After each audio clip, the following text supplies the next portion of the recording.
Welcome to the So Much More podcast, where we talk with people in the custom window treatment, soft home furnishings industry, and so much more. I'm your host, Seal DeGuglielmo.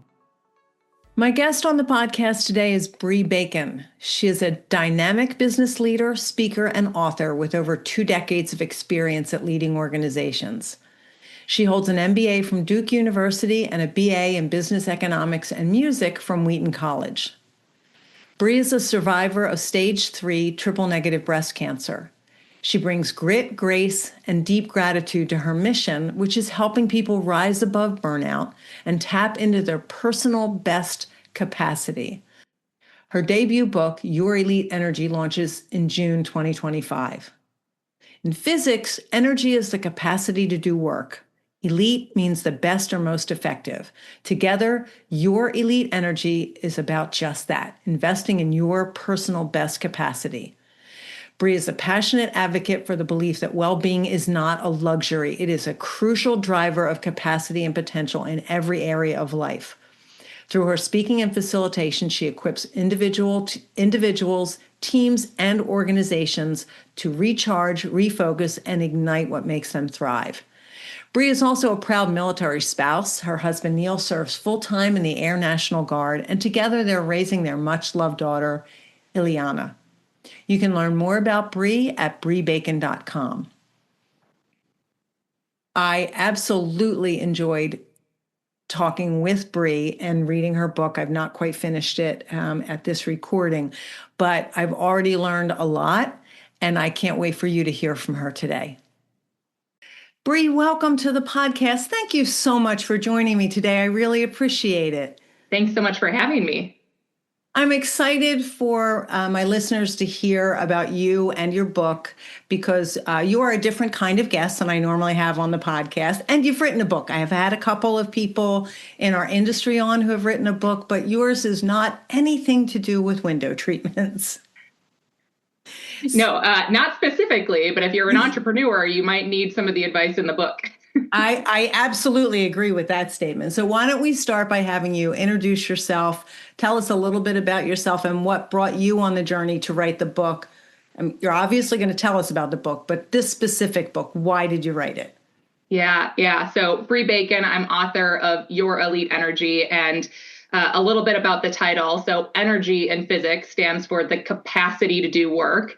Elite as an adjective stands for the best or most effective. So altogether, Your Elite Energy is about your personal best capacity. And it's specifically about combating burnout. And I wrote the book because I had my own burnout experience. So I have a long career in corporate America. My husband and I also had a long journey to starting a family. So my husband, Neil, has been in the Air National Guard for over 20 years. Like I said, I had been in corporate America for over 20 years, but we really wanted to start a family. And on that journey, had 5 miscarriages before we had our miracle baby girl back in 2021.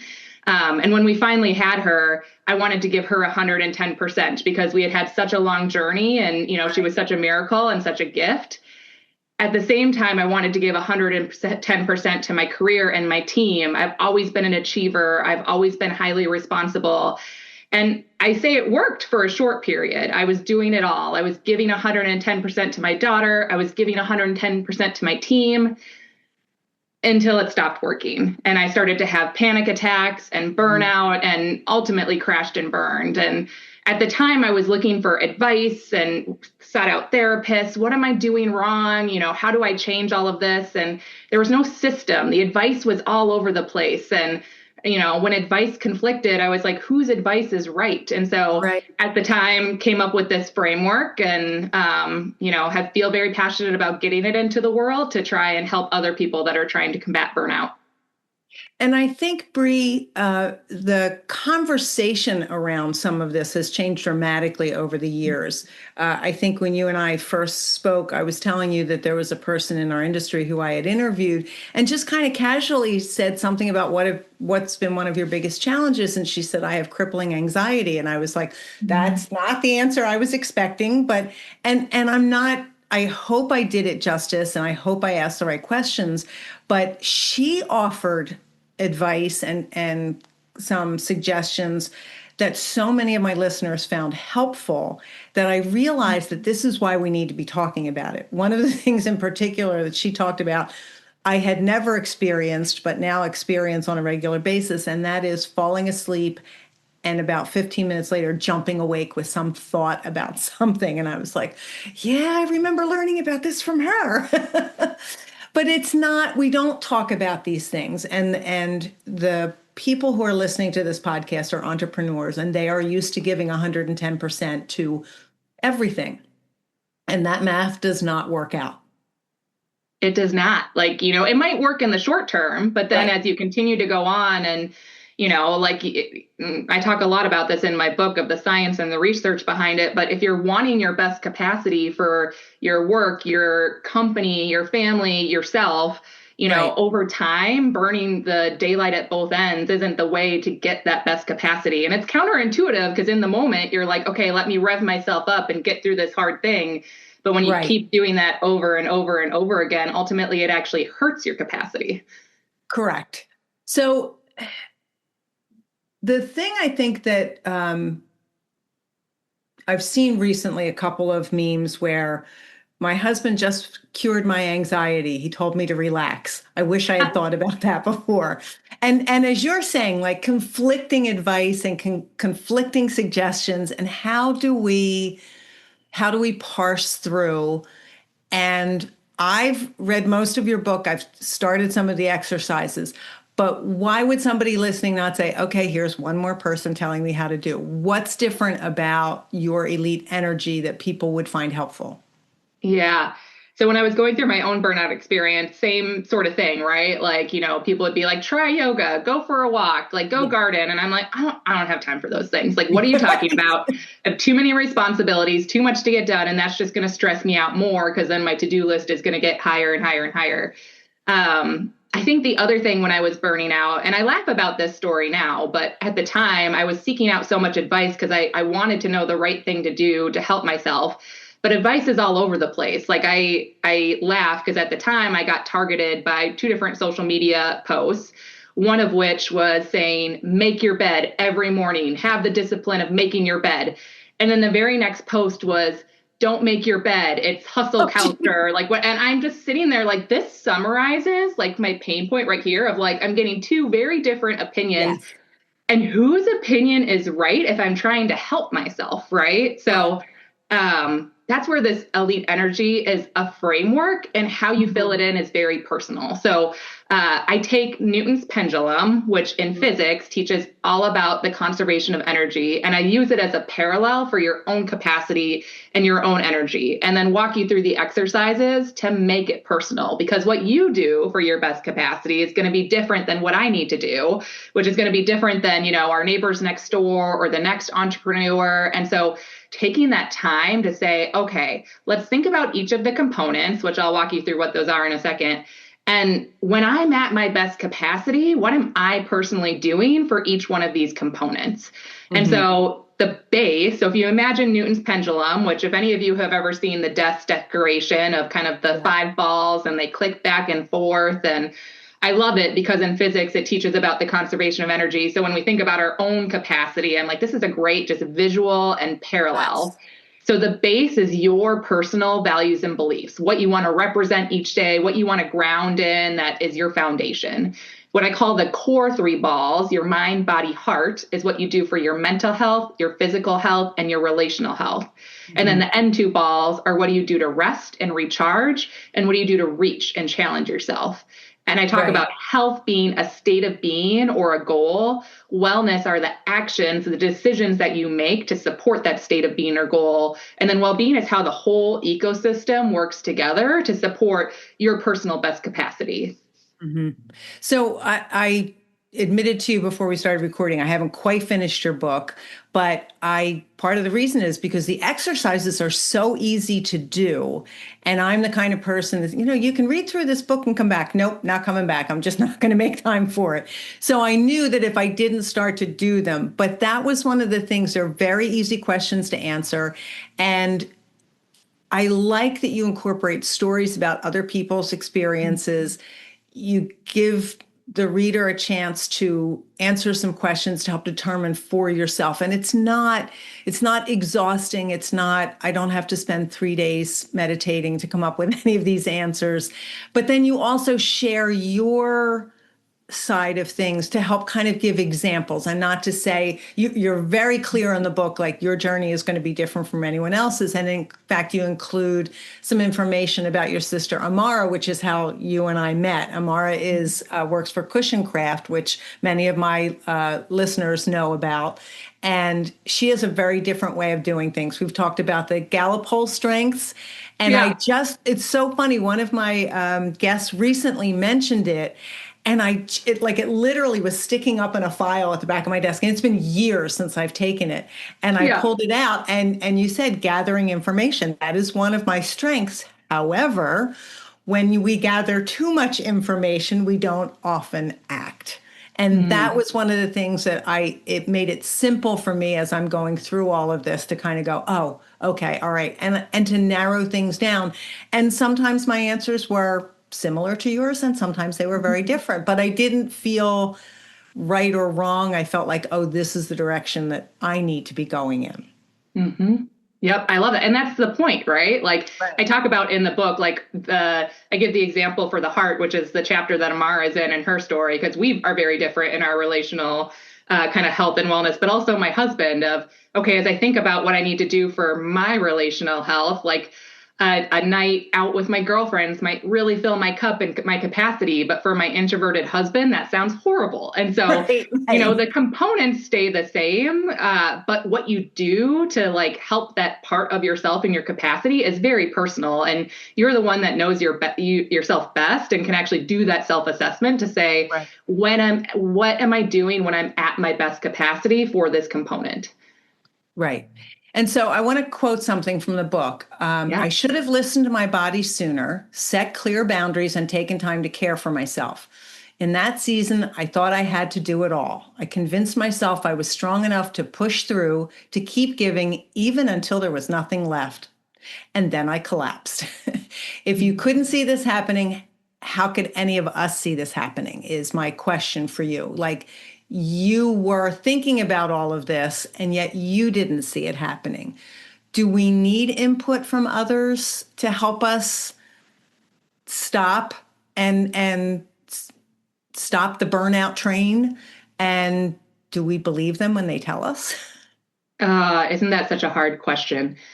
At the time, and you brought up strength finders, and I'm sure a lot of your listeners might be similar. So two of my top ones, like I mentioned, are kind of the responsibility and achiever. And I've been told by coaches in the past that is a heart attack on a plate, because you need to accomplish, you need to achieve, you start your day out feeling empty, and you need to accomplish all these things to feel like you're accomplishing and getting things done and filling your cup, but you also feel responsible. So you can't let things go.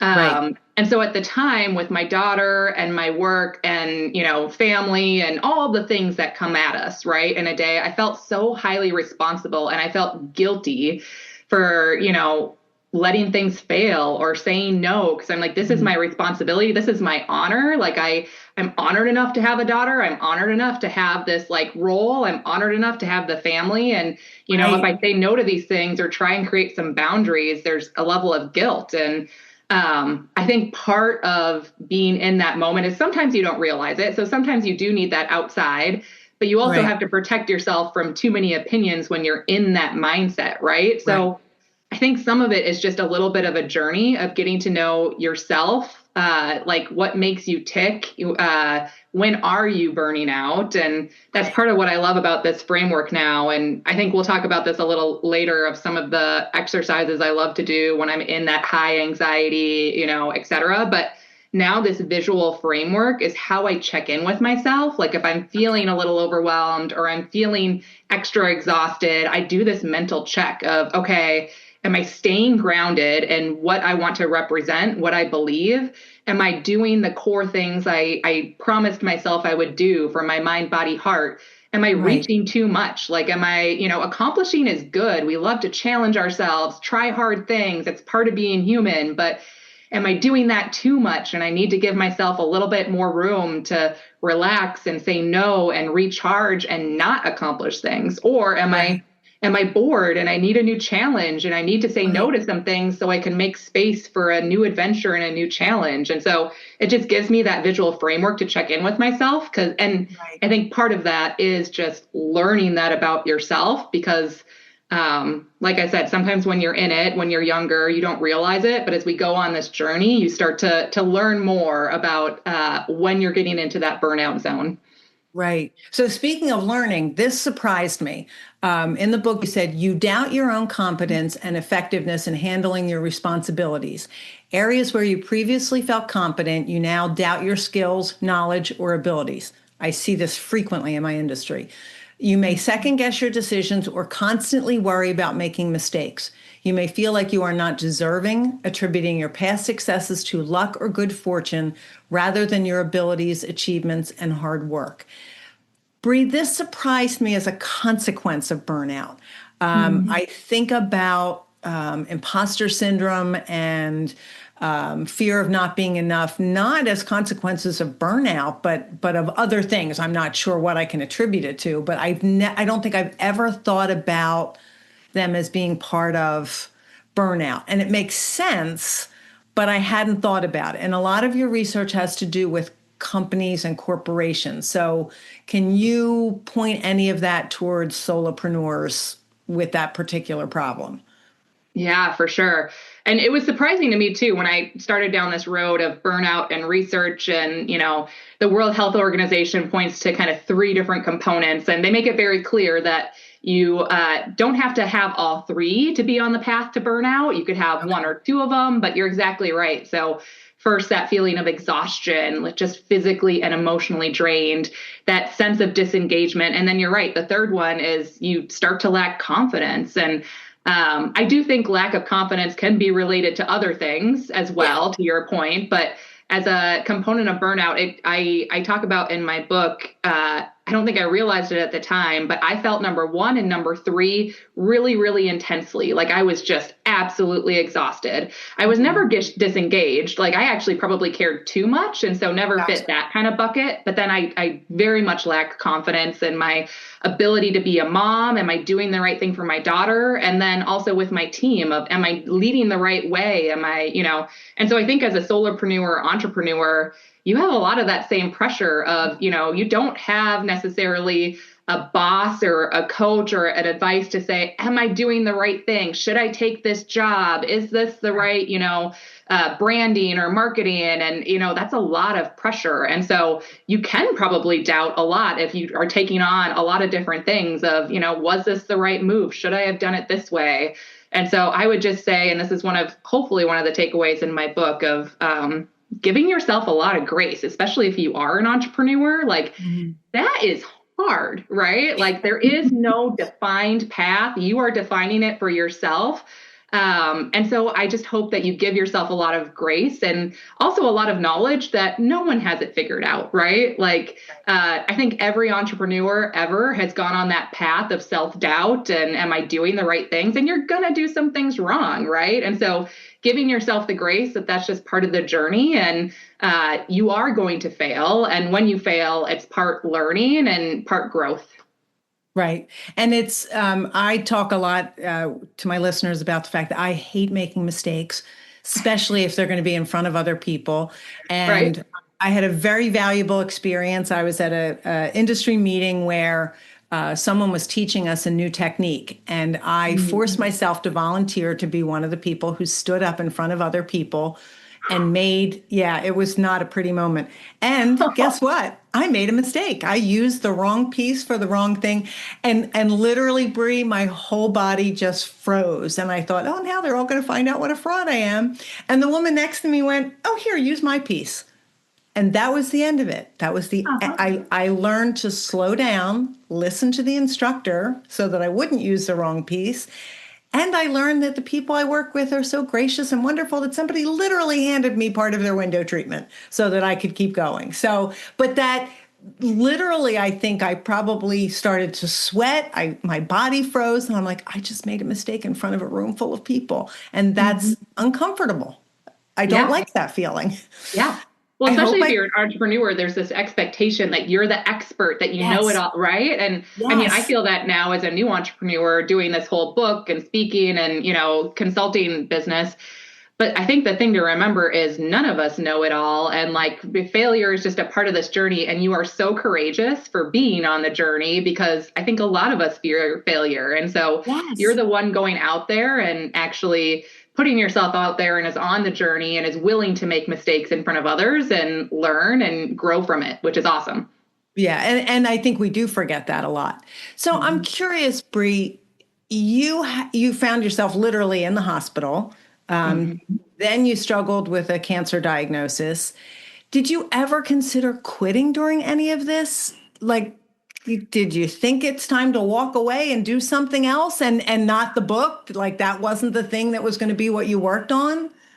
Yeah. So I had the vision for this book back in 2022 when you said totally crashed and burned. My husband and I found out we were pregnant and had our sixth miscarriage. And the loss just totally sent me over the edge, put me in the hospital. I stepped down from my kind of corporate leadership role to just focus on my health and my family. And this is what I wanted to do. I wanted to take what I had learned in my journey, turn it into a framework, and hopefully help some other people. But then I was diagnosed with cancer. I had stage 3 triple negative cancer. So I had 2 tumors in my right breast, and it had already spread to my lymph nodes by the time we found it. And so at that point, my world had just totally, it was like the balls were going everywhere, right? Like, there was no rest, reach, mind, body. Like it was just, I walked into my oncologist office and I remember they gave me a 50% chance to live. And I was like, I have a 1-year-old daughter. What are you talking about? Right, And right. then he told me the treatment plan was 6 months of chemo. I'm going to lose all my hair. I'm going to have surgery, radiation, immune therapy. The whole treatment plan was going to be a year.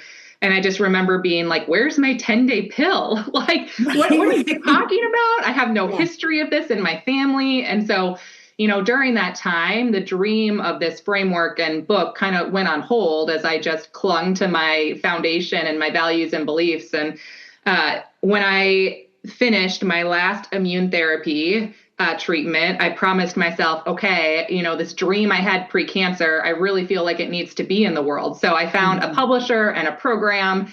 And for a year and a half now, I've been waking up at 5 a.m. every morning and dedicating just 1 hour, like just 1 hour to writing, because I never thought I would be an author. It was never on my bucket list. Like Right.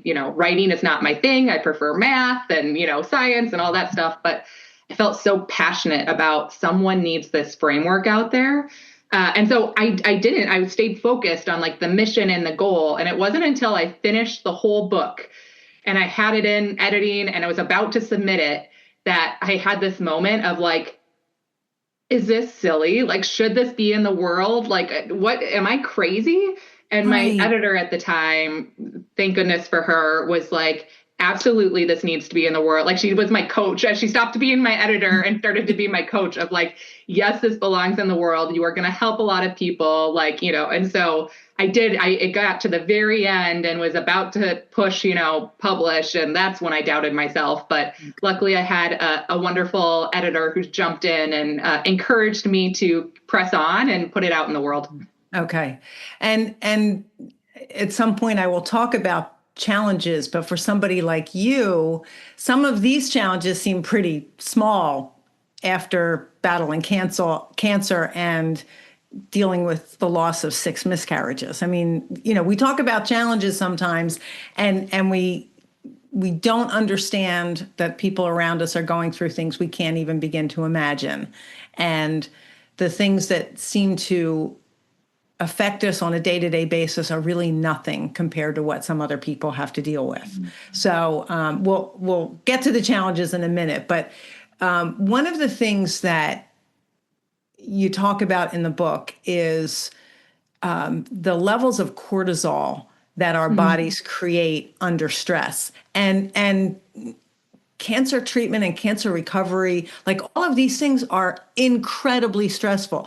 When you get to the point in your life where you are saying, my oncologist, because I have had to deal with melanoma, not anything close to your journey, but I remember at 32 years old referring to my oncologist and thinking, I don't think that's a word. Those are words I ever thought would come out of my mouth. But those are stressful and that can't be avoided. But what are the things about cortisol that we should be aware of and what it's doing to our bodies? First of all, I also didn't think I would say my I'm oncologist. I was sure. 38 when I got diagnosed, and I just had my, I'm on like a 5-year, just monitoring to see if my cancer comes back. I just had my 2-year cancer-free scan, and I got to Wonderful. actually hand my oncologist a copy of the book that said it on the inside, like, thank you for saving my life. If you hadn't, like, this book would not be in the world. So thank you to all the oncology doctors and nurses out there and what you do every day. That's Um, amazing, Bree. Congratulations. That is really a landmark to be celebrated.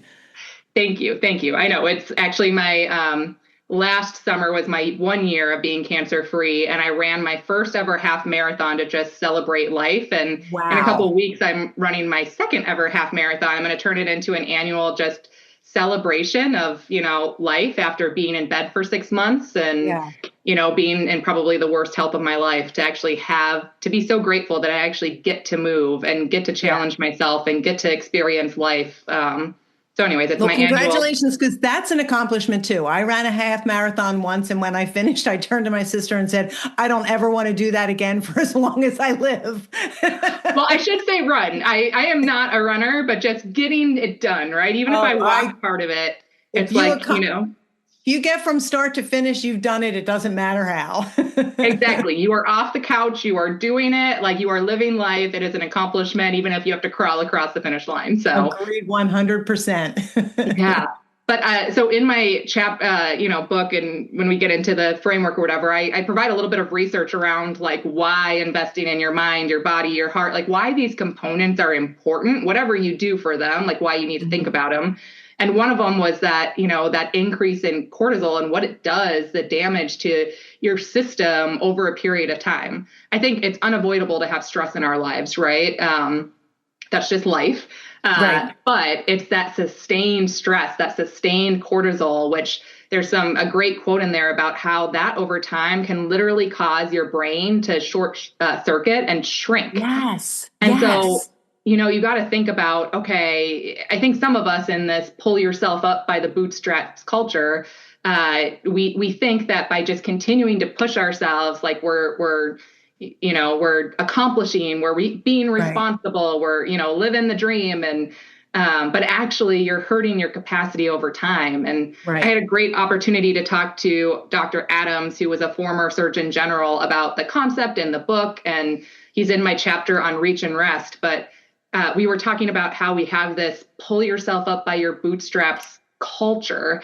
And I was like, I did that so hard. I landed myself in the hospital, and, we're Right. not machines. And he had this great comeback and great just response of, not only are we not machines, we treat ourselves worse than machines. Like we inherently know that machines need rest, that they can't get overheated in the summer, that they need to cool Right. down. And, we are so much more valuable than the machines, but we don't even treat ourselves with that same level of respect.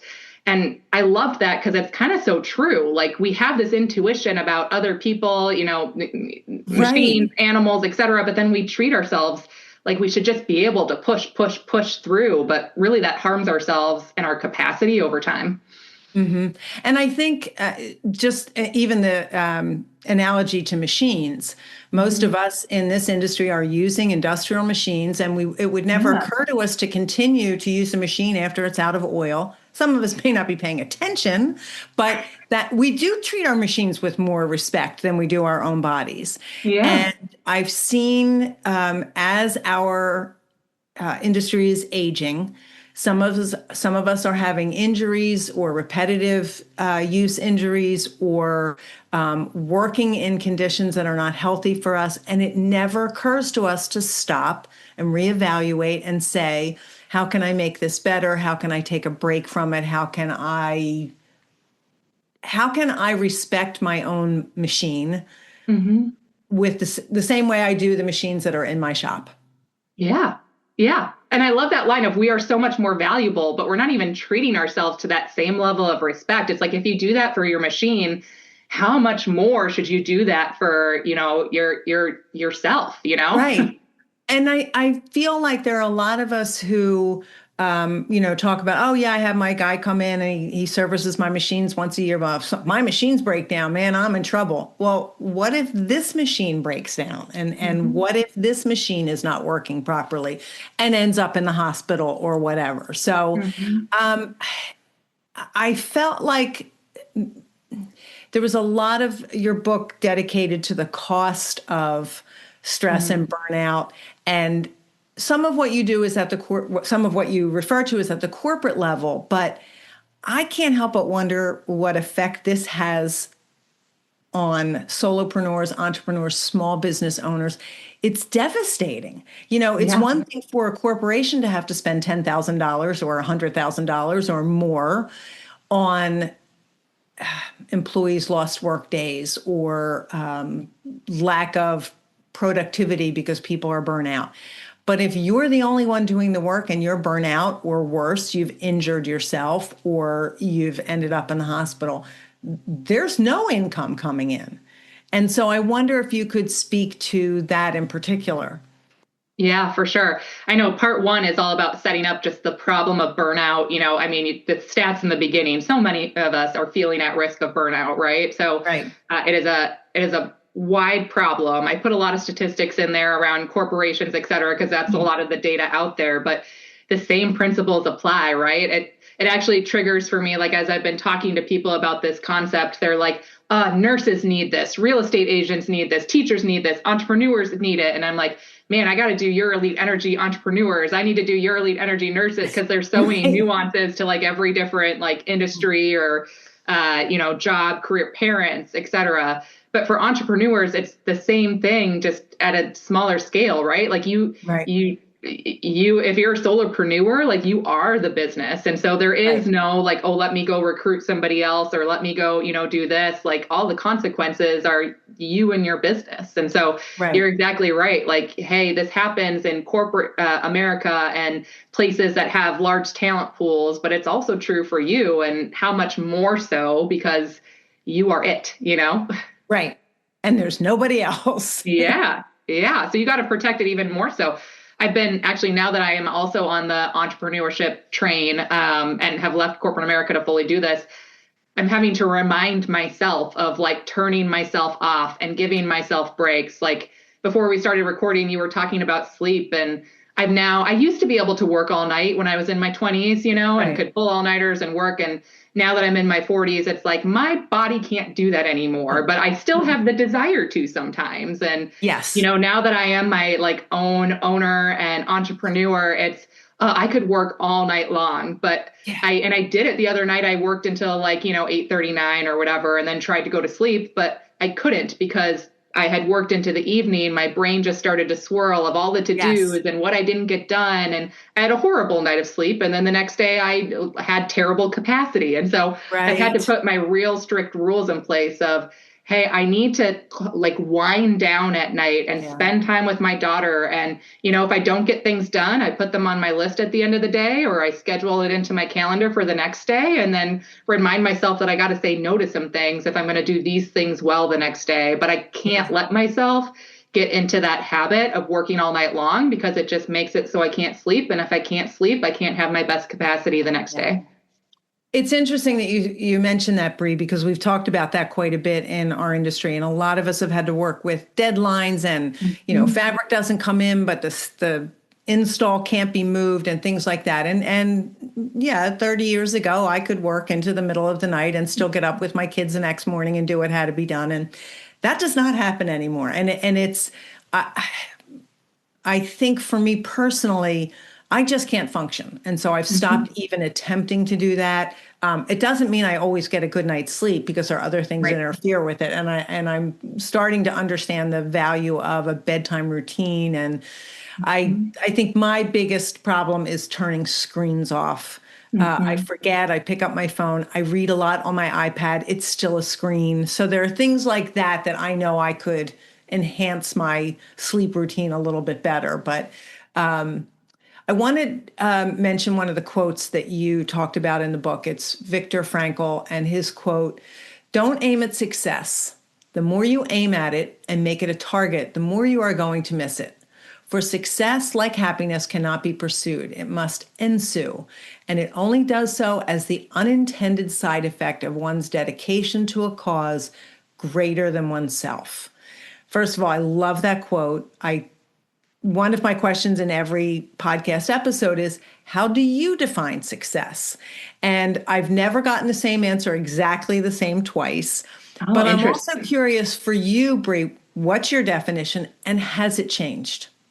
It has absolutely changed. So, when I think about success, I think about all the things I need to accomplish in life to like make my life worthwhile, et cetera. And I think in this whole burnout journey, I've just given myself a lot of grace of like, I don't have to accomplish anything to have value. Like just me being me and my unique energy and my unique capacity that I bring into the world is enough. I don't have to accomplish anything to be deemed successful.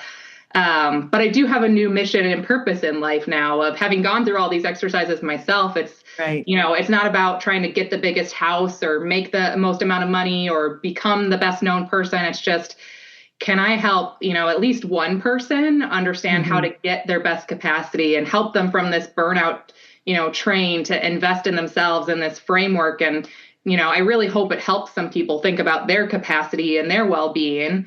But I also, on a personal note, I want to be that mom that is not a perfect mom. I'm going to fail. I'm going to do things wrong. But I really want my daughter to grow up and remember that she had a present mother, and not a perfect mother, but a mom that, wasn't distracted with, all the things I need to accomplish or do or, what people think, but a mom that was bold and courageous, that put herself out there and, accomplished big, bold things, but was present for her and would walk away from those big, bold things, for her and what she needed. So at the end of my life, I hope that's how she remembers me and how people remember me.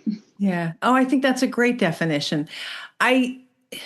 It's interesting because lately I've seen a couple of, how the algorithms work on Instagram and all social media. And there have been a couple of things that have come up recently that when someone asks you a question, someone important in your life, that oftentimes they're just looking for a connection. And as a young mom, I didn't have a device to use. I'm not sure that I was always present with my kids, but there are times when I'm walking in the park or even looking outside my window, I see a mom walking by with her kids and she's on her phone. And I'm absolutely not being judgmental about that because that could be she's arranging the childcare for the rest of the day. She could be voice texting her husband and saying, we're on our way to get you. Like, honestly, no judgment about that. But I also see how often I'm not present now because of some of the devices. And I feel like I'm trying to find myself just turning the phone over and putting it down when I'm with someone else and trying to be paying attention to them. And who more important in our lives than our children or our spouses to be present for? And so I think that that's a great way to look at it. And I love that you're saying you don't need to accomplish anything to be a success. I love that. Yeah. That's actually the be present is when I think about heart and relationship, that's my number one wellness commitment. Because when I was burning out, I was physically present with, my loved ones, whoever that is for you, but I wasn't actually present. I was thinking about like, here's all the things I got to get done and coordinate and the whatever, and, this and that. And so it's my number one commitment that, when I am with them, I am going to be present. And it's, sometimes it's still a struggle. Sometimes it's still the to-do list, but it's something I stay focused on of this is my commitment. So am I doing it, Yeah. Our brains are interesting. That's for sure. We did talk a little bit about failure, but I always ask this question. What happens when you make a mistake? How do you handle it? And what do you do with it?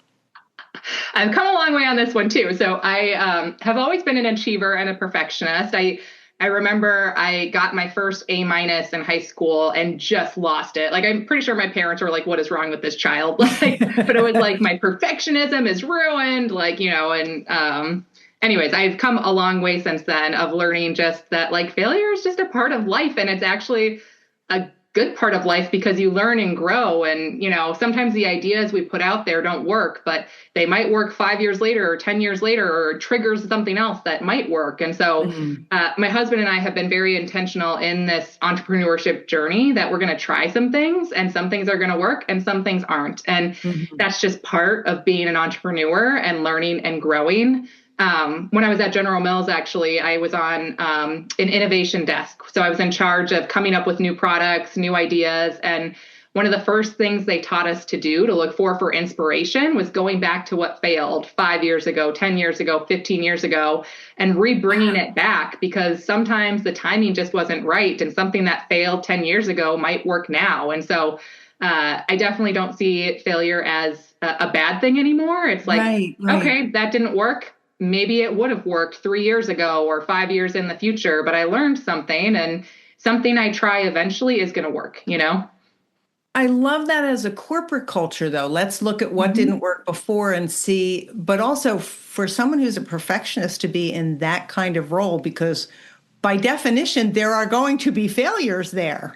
I know. It's like most innovation fails. Like, that's just a reality, right? Like, some things will hit, some things won't. That's just innovation. So yeah, it was a leadership rotational program. So they put you on managing an existing business, like a sales type role, and then an innovation type role. So I learned a lot in kind of that development program. Okay. Can you share the 5-4-3-2-1 technique that you talk about in the book? I think that Yeah. So this is a great one. So when I was having my miscarriages, I had a lot of anxiety around starting a family and miscarrying. And, we went through a whole medical journey, and we didn't know why we were miscarrying. Our babies were genetically normal. I was normal. My husband was normal. And so there was just a lot of anxiety around being pregnant and being able to carry a pregnancy. And so I was taught this exercise at that point, because it takes your mind from an emotional state to a rational state. And it's just a really easy way to kind of trick the mind, if you will. And so it's called the 5 senses. You start with your eyes, of what are 5 things you can see. And then you go to 4 things you can touch, 3 things you can hear, 2 things you can smell, and 1 thing you can taste. And so it just brings you back to your 5 senses. And I remember it that way too, of just having that, the quick visual of, okay, what are the 5 things, 5, 4, 3, 2, 1. And it just grounds you in the moment. And so sometimes I do it on airplanes when I get anxious about turbulence and want to get myself out of that anxious state. The other one I really love is called box breathing. And so you literally just follow a box. So you breathe in for 4 counts. You hold it for 4 counts, you breathe out for 4 counts, and you hold it for 4 counts, and you just keep repeating it until you kind of calm yourself down. So those are probably my 2 favorite, just exercises to calm myself down in the moment. That's the box breathing is something I started using when I was waking up after being for 15 minutes and having this feeling of panic. I would okay, things fine. I just woke up. Now I need to just calm myself down. And I found box breathing to be really helpful. I still do it a couple times a week. Right. So, Bree, explain what your book means to people. What is your elite energy? How could it impact a small business owner who's experiencing burnout? Yeah. So, the definition, just to repeat from the beginning too, energy in physics is the capacity to do work. Sometimes I think energy is thought of as this new agey type term, but literally in physics, it's just the capacity to do work. And so I love it as a term because we all have the capacity to do work, right? So, and then elite as an adjective stands for the best or most effective. So altogether, it's about your personal best capacity. And I try and just counter our current culture of burning the midnight oil and, if you have employees, trying to get the most out of them and work them until, all hours, and I'll be online this weekend. That might be one of my least favorite phrases, is I'll be online this weekend. Or when I had my summer internship at Procter & Gamble, I remember I had a coach that was like, make sure you're on your IM at night so it shows green so people know you're working hard. And it's one thing if you have and I have only good things to say about Procter & Gamble. So nothing bad. No, I learned a ton there. That's part of the culture. Absolutely. Yeah. But it's not Procter, it's just the culture, right? And so part of why I put so much research in the book is if we're doing that for our own productivity, it's actually the opposite of productivity, Right. And really, if you want your best capacity, your best creativity, your best ability to get things done, these are the components to protect and invest in so that you Right. actually have increased capacity to do all these hard things. And so, I walked through each part of the components, the science behind why it's important. Like if you want your best capacity, these two things are not in conflict. They should not be in conflict. They Right. actually fuel each other. And so that's kind of what I want to introduce to the world is just that concept of, I think sometimes we think they're the opposite ends. Either I have to be productive or I invest in my well-being, when really well-being fuels your productivity and fuels your capacity. And so it's the key to unlocking, if you want to do your best for your business, your sole proprietorship, that these are the things you need to invest in. Okay. And when I got to the part about boundaries, I recently did a podcast about boundaries because it's Yeah. something I need to put into place. And we've talked about it a lot in this industry. That's, taking care of yourself is not a secondary or tertiary thing. It should be our first priority so that we have the capacity to do what we need to do. And I again, back to the machine analogy, I don't think we give ourselves the respect that we should be to get our work done or to live the lives that we want to live, more importantly Yeah. than getting the work done. Yes. Like it's not a sometimes I think we think well-being is a luxury, and it's not. Like it's foundational to, having your best capacity for your family, for yourself, for your clients. Like it's just a foundational element that we all need to put into place. Right. So obviously we want people to buy your book and do the exercises in it because it will lead, like, as I said, I haven't even finished and I've already seen a few things I need to put into place that will be helpful. And there were also a couple things that I looked at and went, oh, I am already doing that. Okay. All right. I'm on the right Right? path.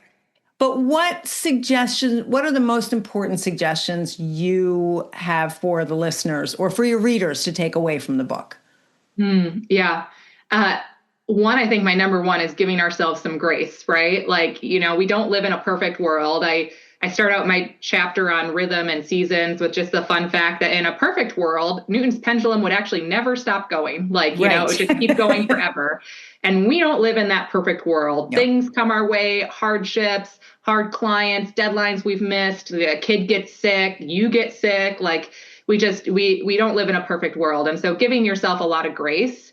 But also it's personal, right? Like I think I was talking earlier that on my burnout journey, I got so much advice and a lot of it conflicted. And, so making sure that what you're doing for your system is very personal and, based off of your own self-reflections of when you're at your best.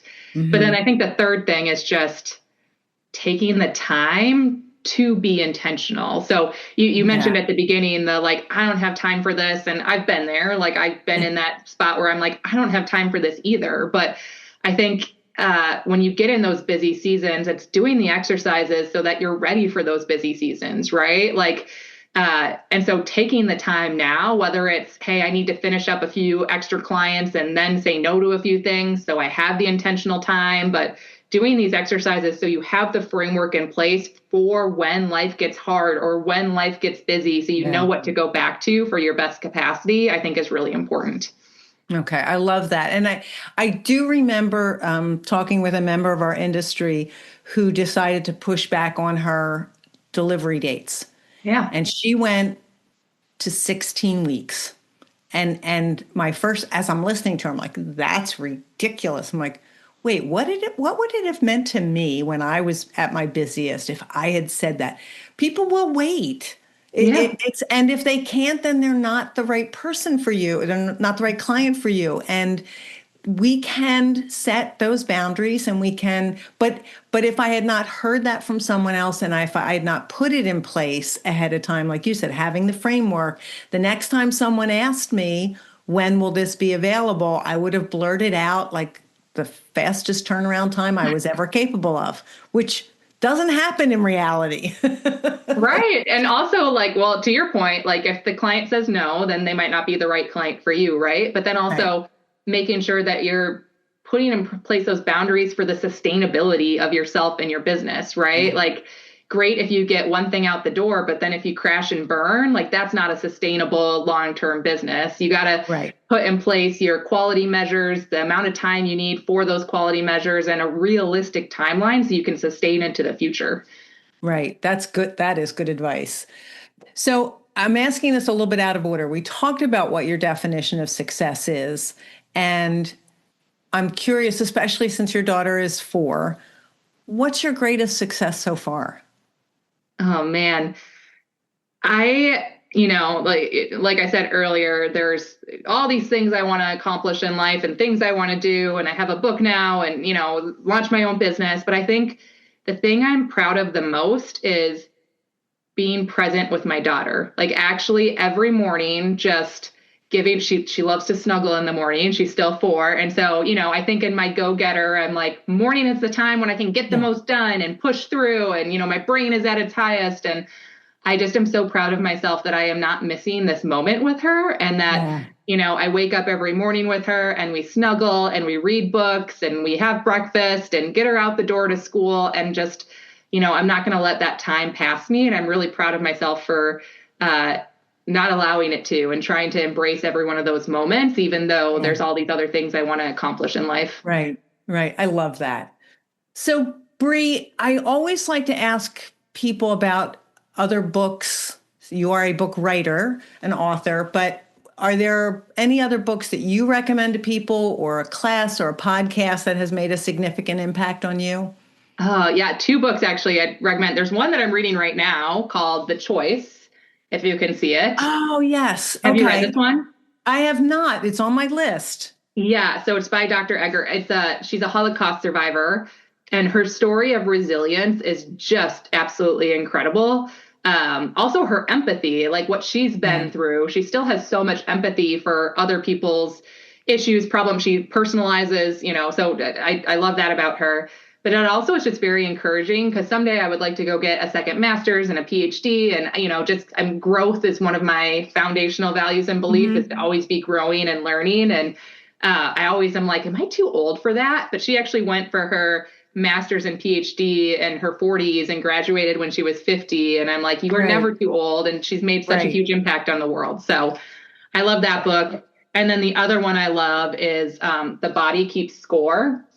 I haven't read this, but somebody close to me just recommended it.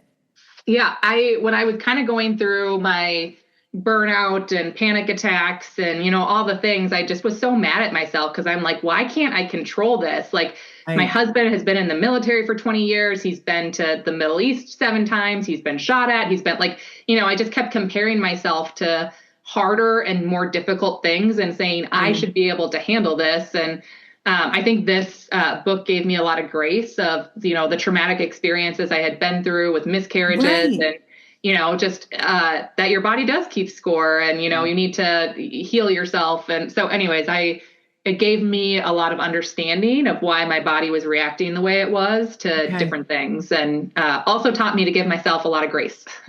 Okay. The person who recommended that book to me is a family member, and her mother died from ALS. And so being a caregiver and watching the impact that my sister-in-law's life had on her, and now being a caregiver, was a caregiver, and what it was doing to her body. And she recommended that book to me. Again, it's on the list. I have a long list of books I want to read. So I'm going to push that one up the list. I like it. Bree, what do you do extremely well? My number one strength finders, and I would agree with this, is focus. Like, I'm really good at, once I set that future goal, it's like, okay, here's the milestones to get there. The book being the example of, I never thought I'd be an author, but once it was on my heart, it was like, okay, I'm going to find the publisher. I'm going to find the program. I'm going to spend an hour a day. I'm going to focus and do it.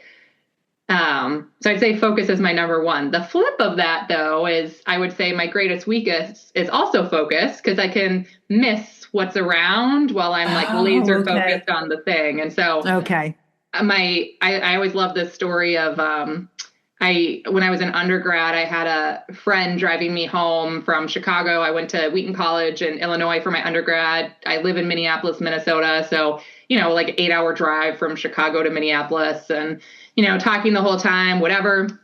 We get home and my dad picks me up and he's like, when did your friend get an eyebrow piercing? And I was like, he has an eyebrow piercing? Like what? Like, I mean, I just it was out of my lane of Right. focus. And so I just didn't notice it, so there's pros and cons to both sides of that. Okay. I love that. We touched a little bit on resiliency, but how do you think you're resilient? Yeah, definitely also a learned skill, but I go back to my cancer journey. So, I had my 5 miscarriages, my miracle baby girl, and then my 6th miscarriage, which sent me into the kind of crash and burn season. And, then when I got diagnosed with the cancer, I talked about just the balls of the the pendulum going all over the place, right? And so during that time of chemo and, losing my hair and being sick, I was mainly in bed and I didn't have the capacity to do, my commitments for my mind, body, heart, or think about resting or reaching, or even thinking about what my purpose was and what I wanted to put my energy towards. I was just surviving. Yes. And once I got to my surgery and they told me I was cancer free and I could move on to radiation and immune therapy, I needed to figure out how to get my energy back going again. Like, how do I go from this traumatic experience to actually living life and, having capacity again? And so, I always tell people at that time to start with rest. Like, you just have been through something hard and traumatic. Yeah. Like, you can't undervalue just giving your body time to heal and to, process what you've been through. And then when you're ready, reignite your habits for your mind, body, heart, your mental health, your physical, and your relational, but give yourself grace that it might look different than it did before the, trauma or event. So I talk about, I went back to, my working out and moving my body, but it looked very different than pre-cancer. I started with yoga and walks and, in nature and just getting my body moving again. I went back to work and, doing my mental health, but made sure that I gave myself plenty of breaks and, so giving yourself grace as you reestablish, and it might need to look different. And then ultimately setting a new goal for yourself. Right. So I had the goal of, at my 1-year anniversary of being cancer free, I wanted to run my first ever half marathon. I have never run one in my life. I am not a runner. I am, but I don't know why I got this crazy idea, but I was like, I want to go from being in bed and bedridden to doing my first race. And so I just took it one step at a time and slowly and, completed my first half marathon last summer. And now I'm doing my second one. I'm going to turn it into an annual celebration of life every summer, to just celebrate being alive and cancer free. And then my type of cancer at the 5-year mark is likely not to come back. And so at the 5-year mark, I actually want to train and run a full end-to-end marathon as a celebration of just life and the fact that I still have capacity, I still have energy to give back to the world. So hopefully that's a story of resilience for other people going through a hard time right now. When I talk about resiliency with people, Bree, I find that, especially for entrepreneurs, in the beginning of my podcast journey, I would say, do you think you're resilient? And a lot of people would be like, well, not really. But the fact of the matter is that just being an entrepreneur requires resiliency. It does. And I think so many of us were just sort of doing things. It doesn't occur to us to just lay back down and not do anything. And I look at somebody like you who's been through the challenges that you've been through and the trauma that you've been through. And you could easily say, yeah, I'm not doing anything else. Yeah, look, I survived 6 miscarriages and cancer. I'm just going to wake up every day and that's enough. And if that's your decision, that would be fine. But I think the resiliency is that you're choosing to do other things with it. You're choosing to celebrate it. You're choosing to be the present mother. You're choosing to be an entrepreneur and to share. This isn't just about making money. This is about sharing what you see as a solution and to help people. So like I said, I've stopped asking, are you resilient? And said, how are you? Because then I hear something like this from you and I'm thinking, yeah, that's resiliency. And I think that those of us who are resilient think there is no choice but to keep going. And I think that's what sets aside resilient people from people who are not. And yes, I believe it can be learned. But if the mindset is, no, I'm not resilient, then the covers could just come back up over the head and you don't bother to get out of bed. Yeah. But I think for those of us who have learned resiliency or who happen to be born with it, like, okay, what do I have to do today? What has to get done? And what do I want to do? And what impact do I want to have? So I again, you would have every right to say, nope, done, did it. Had all of the roadblocks I needed to have, I'm done. I don't need to do another thing. I know. And that would be reasonable. I know. Sometimes they say God prepares you like for future things. And I'm like, I've had enough. Like, can I just ride this out? I do think the quote from Mother Teresa, God only gives me what he believes I can. I'm screwing up but even Mother Teresa said, I wish God didn't trust me so much. So I feel better when I hear that. I know. I have that feeling sometimes. But as entrepreneurs, you're exactly right. Like, you are resilient, because think about like the crabby clients and the, like the people that say no to you, and having to put yourself out there every day, putting your craft out there, right? Like my husband is a musician and he puts music out, and it's like, okay, this is my craft. This is my creativity. And people might say they don't like it, or, and so your book, that is you. You put yourself out there with that. Yeah. Absolutely. And, I'm a words of affirmation person. And so as I've been putting this out in the world, I've been very intentional with myself of not everyone's going to like it, and that's okay. Yeah. But you're exactly right. Like, as entrepreneurs, like, or solopreneurs, like, you're having to have that resilience just to continue to do your craft. Yes. Even when those things happen, because they happen to everybody. Yeah. So I'm curious, where do you see yourself in 5 years? Well, my husband and I would love to have a little bit more land. So we want chickens, 3 dogs, and a goat. Our agreement is he can have 1 goat for every 3 dogs I get. And so it's going to be 1 goat. 1 goat. 1 goat. He gets 1 goat. But I hope I have a daughter who's thriving. And like I mentioned earlier, I really want to go back and just continue to learn and grow, and whether that's another master's or PhD or whatever it is, but I really just want to continue down this kind of elite energy journey of unlocking people's best capacity and continuing to learn how I can kind of help people down that venue. All right. That's exciting. Bree, is there anything that I haven't asked you that you would like to ask me or have me ask you? Well, I want to know you. So you've read part of the book. I want to know what you think so far, and then what it's unlocked for you personally.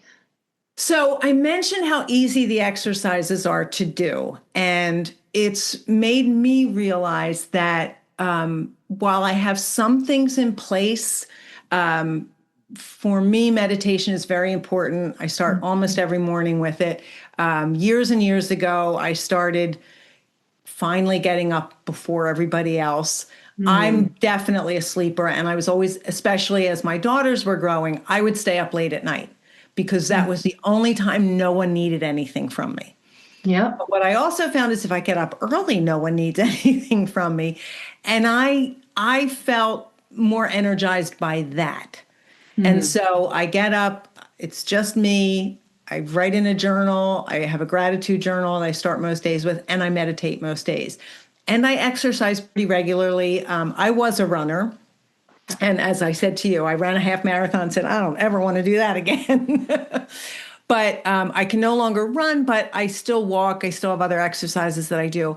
But I realized that in going through some of the exercises that I'm still not prioritizing things, and that if somebody needs me to do something, I will set aside my exercise, or oh, sure, I can do that. Oh, sure, I can do that. So I think the boundaries is something I need to work on. Again, I think I did the whole podcast about it was because I need to work on them. And I think I loved when I saw the graphic of the pendulum and the rest and reach, and recognizing that I don't often take the time to rest.